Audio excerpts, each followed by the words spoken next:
Et vu que tu as eu cette expérience un peu dans les deux mondes, en France et en Nouvelle-Zélande, si tu pouvais comparer un petit peu les différences principales, je dirais plutôt en termes d'organisation, au niveau de la structure des clubs et des équipes, c'est quoi les grosses différences entre la France et la Nouvelle-Zélande? Tu me parles de juste le club rugby là ou la partie Ouais, après province? plus qu'en. Club Ouais. rugby, donc en gros un club classique en Nouvelle-Zélande.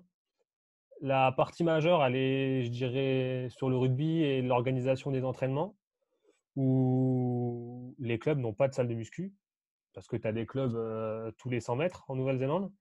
Et, du coup, ils n'ont pas de club de muscu. Donc, si tu veux faire de la musculation, du renfort, c'est toi-même. Mhm. Et grosso modo, les entraînements, c'est uniquement du ballon, du rugby pur et de la prépa physique avec quasiment que de la course. Ok. Et j'ai été, mais sur le cul, je peux le dire, sur la pré-saison, Ouais. sur ce qu'on a fait en course. C'était des volumes énormes, des intensités énormes. Ouais. Alors que j'ai de base un bon fitness, je sais que les 3 premières semaines, je ne pouvais plus marcher. Mes mollets étaient morts, vraiment. Ouais. Donc, du coup, une grosse différence avec une grosse partie fitness, avec du rugby intégré en permanence. Ouais. Et on a quasiment fait que ça sur les 2 mois. Et on se faisait pas chier à faire des combinaisons, des tactiques, du plan de jeu, comme on le fait en Europe. Tu vois. Ok. Donc vraiment l'accent là-dessus. Donc top, je dirais que ça c'est pour les côtés positifs. Les côtés négatifs, c'est bah, justement pas trop de plan de jeu, pas trop de travail collectif sur les touches, les mêlées, les sorties de camp, des choses comme ça. Ok. Donc, du coup, c'est un peu le bordel, mais ils l'assument et puis on joue au rugby quoi. Du coup, c'est pour ça que le jeu est totalement différent, mais c'est hyper intéressant. Ça, c'est la plus grosse. Et je dirais après, ils ont une rigueur, alors même que c'est amateur, ils ont une rigueur qui est hyper forte. C'est-à-dire que tu arrives à l'entraînement, la séance est expliquée, les 1h30 de séance sont expliquées sur le tableau, avec tout le monde qui écoute, toutes les consignes sont données. Et une fois que c'est terminé, pendant 1h30, c'est du non-stop grosso modo. Donc, j'ai vraiment apprécié ce côté-là où tu perds pas de temps en consigne, tu perds pas de temps à expliquer, à arrêter, à recommencer. Et tu as un entraînement qui est hyper intense, un peu plus court qu'en France, mais du coup, beaucoup plus productif. Ok, c'est intéressant. Et après, tu disais dans la partie province où tu as pu travailler ensuite en tant que kiné, c'est ça?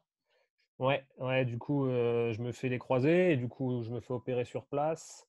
Et après, avec des contacts et j'ai répondu à des offres d'emploi, j'intègre la province de Hawke's Bay, donc une des 14 provinces de Nouvelle-Zélande qui se font un championnat dès que le Super Rugby se termine. Où grosso modo, les joueurs qui finissent le Super Rugby soit sont pris avec les All Blacks pour la fin d'année, donc de juillet à décembre, soit retournent dans leur province pour jouer la Mitre 10 Cup. Et donc, du coup, j'intègre le staff des prépas physiques pour m'occuper du return to play, donc de la réathlée, quoi, grosso modo.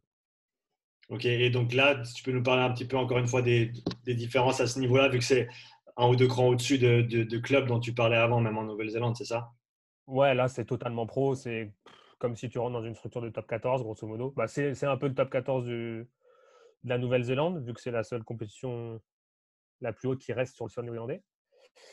Euh, la structure, c'est du très haut niveau, c'est très bien pensé. En plus, on avait des infrastructures qui dataient de 3 mois, complètement neuves. Donc, avec un couloir de course de 7 rangs qui faisait 70 mètres Ouais. à l'intérieur, avec la salle de muscu. Donc, Ouais. on s'est éclaté, c'était génial. Ouais. Et je dirais que les principales différences avec ce que j'ai pu connaître en top 14, Pro D2, fait d'une élite, c'était que tout est centré autour du team spirit. Ils ont vraiment l'esprit d'équipe et travailler la cohésion d'équipe. C'est des choses qu'on fait beaucoup en pré-saison en Europe et qu'après, on a tendance un petit peu à délaisser, entre guillemets. Alors que là, c'est un travail vraiment tous les jours, tous les jours, tous les jours, sur toute la saison que j'ai pu retrouver en Nouvelle-Zélande. Euh, les principales différences aussi, c'est que tout est centré autour du rugby. Ils ne font rien sans qu'il y ait un intérêt pour le terrain, pour le match du samedi ou du dimanche, ou du vendredi ou du jeudi.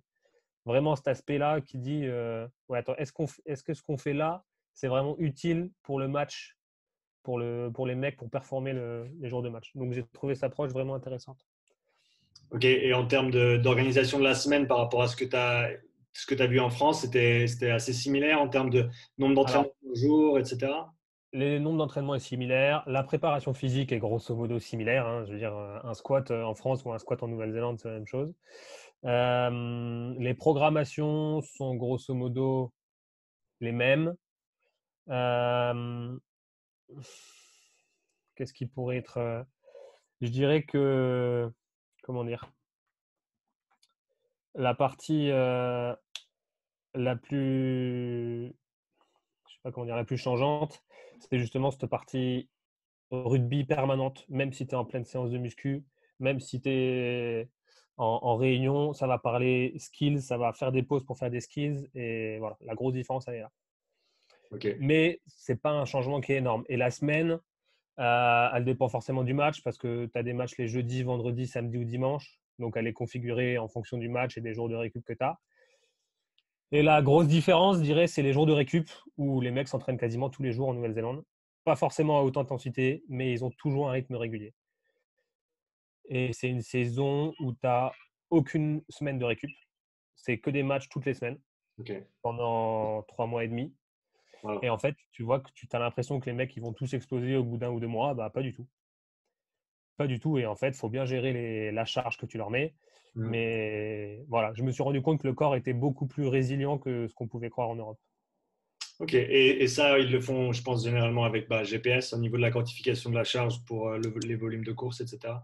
Ouais, il y avait un prépa qui s'occupait de ça, qui s'occupait des datas, qui gérait tous les GPS et donc qui sortait au prépa physique en chef et au manager toutes les datas sur ça et les mecs en fonction ajustaient. Ok, super.